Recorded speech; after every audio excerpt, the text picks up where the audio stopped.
Alors, vous avez publié chez Paduès Du mot à la parole. En fait, c'est le sous-titre qui est le plus instructif parce que le sous-titre, c'est le chemin du rite français, transmettre et construire. C'est la troisième fois que je vous interviewe quand même, donc C'est je vrai. commence à vous connaître un peu. Je ne vais pas vous interroger comme d'habitude, je vais prendre quelques phrases que je trouve moi percutantes et je vais vous demander de les commenter. Par exemple, dans les passages de grade, on dit donnez-moi le mot. Et le postulant répond je ne sais, etc., etc. Et autrefois, on disait je ne dois pas.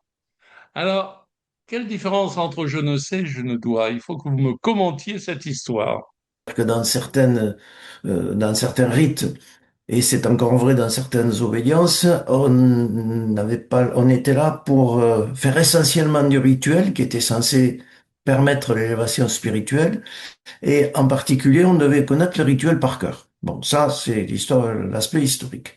En ce qui me concerne, le je ne sais ou le je ne dois, je considère que si on dit je ne sais, c'est que l'impétrant est là pour recevoir une vérité, ce qui n'est pas concevable pour moi dans la démarche maçonnique. Par contre, dans le je ne dois, il est là pour construire une vérité, pour co-construire même une vérité. Il en donne un morceau, celui qui est en face en redonne un autre, à tous les deux, ils arrivent à quelque chose.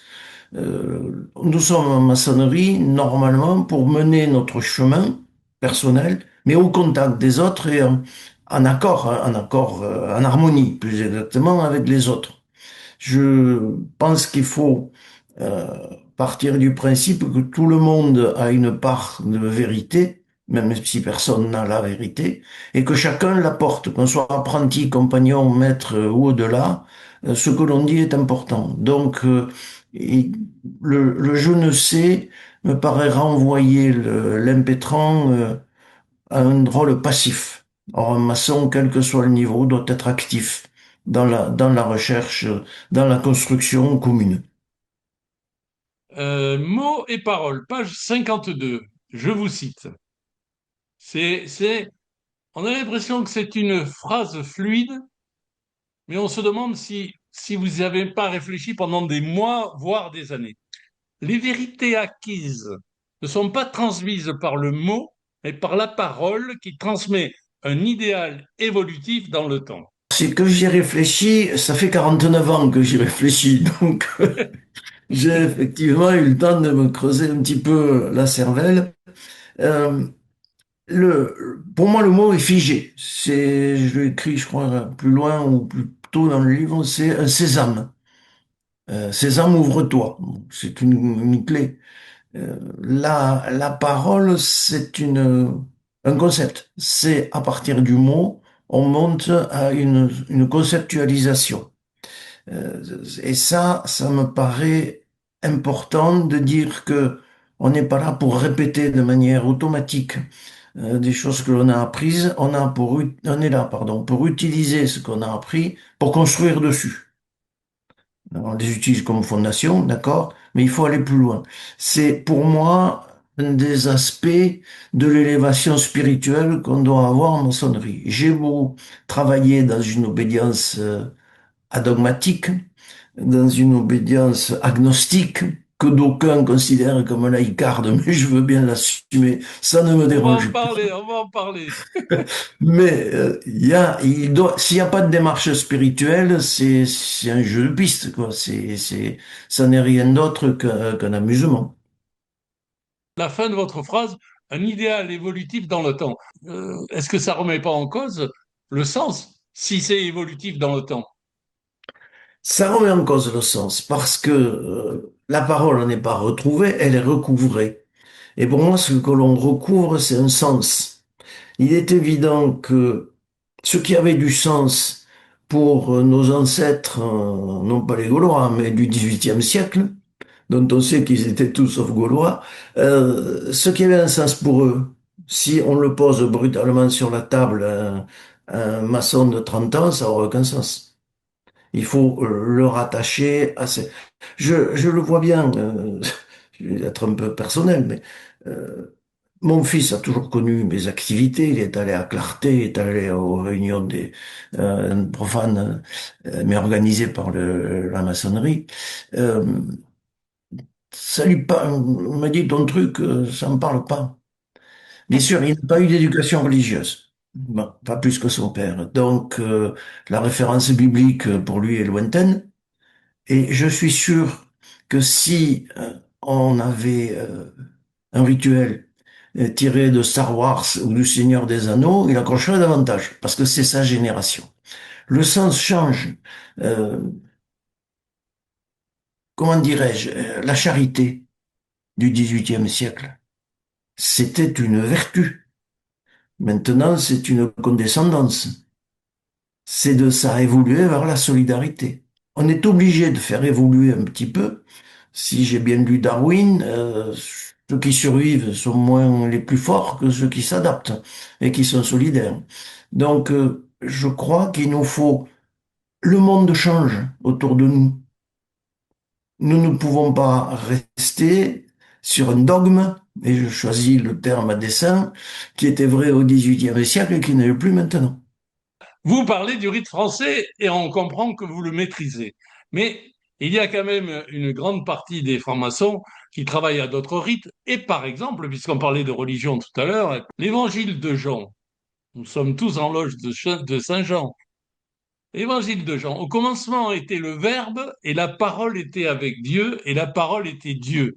Mais ça, pour quelqu'un du Grand Orient, mais c'est une folie. Pourquoi le rite français exclut Dieu et même le Gadlu, le grand architecte de l'univers, dès 1877?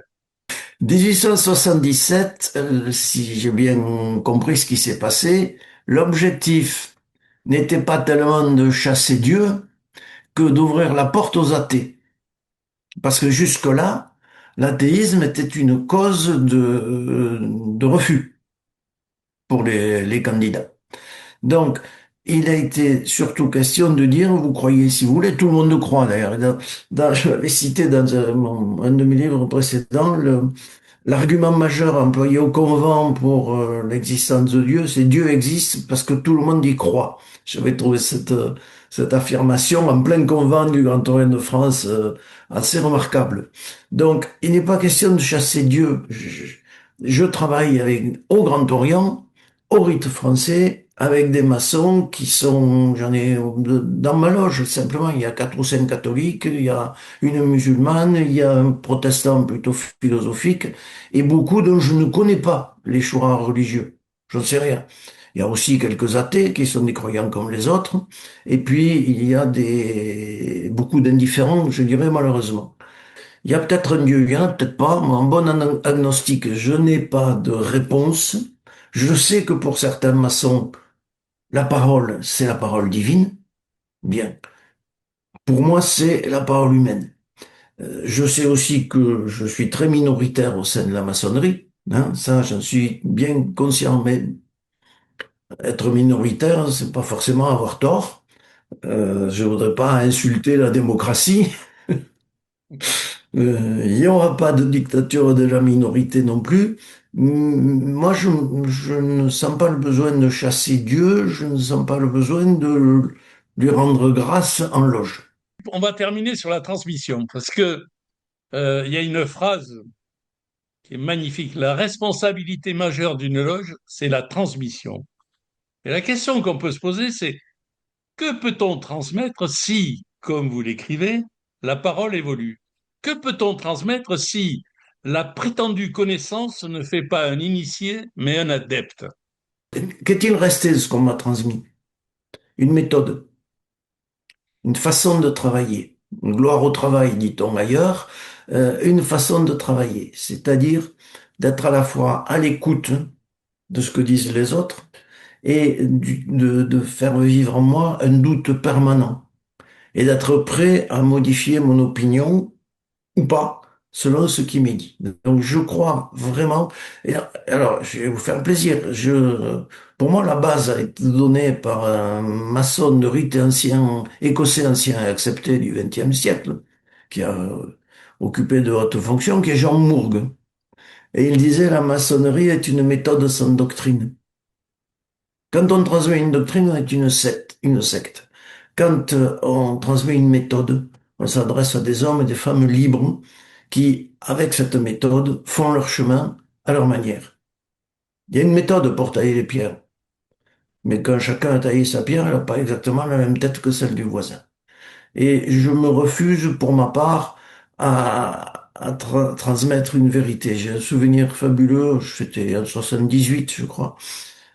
J'étais jeune apprenti, j'ai été reçu en 77, et je vois, maintenant ça ne se ferait plus, mais je vois un frère qui arrive avec son sautoir du 18e, en tenue d'apprenti. Bon, actuellement, s'il faisait ça au Grand Théâtre de France, il serait conduit dehors par une conduite de Grenoble salée. Et j'ai dit, mais hein, c'est quoi ces deux oiseaux-là? Tu es trop jeune pour comprendre. Tu comprendras plus tard. Le même était dans mon cabinet le matin pour une suspicion de cancer. Et là, j'étais pas trop jeune. Donc, quelque chose qui colle pas. Là, si on essaie de transmettre une vérité, ensuite, je sais peut-être par ma formation scientifique que la vérité est transitoire, hein. Par contre, la méthode pour la chercher est assez pérenne. Donc, on transmet une méthode. On transmet un savoir-être qui fait partie de la Bien. méthode. Un savoir-faire éventuellement, mais pas de savoir. Eh bien, Didier, merci d'avoir répondu à mes questions. Bravo pour cet ouvrage qui, quelque part, fait une grande différence entre le secret et le sens, entre l'immanence et la révélation, entre la verticalité et la co-construction. Merci, à bientôt. Et merci à vous.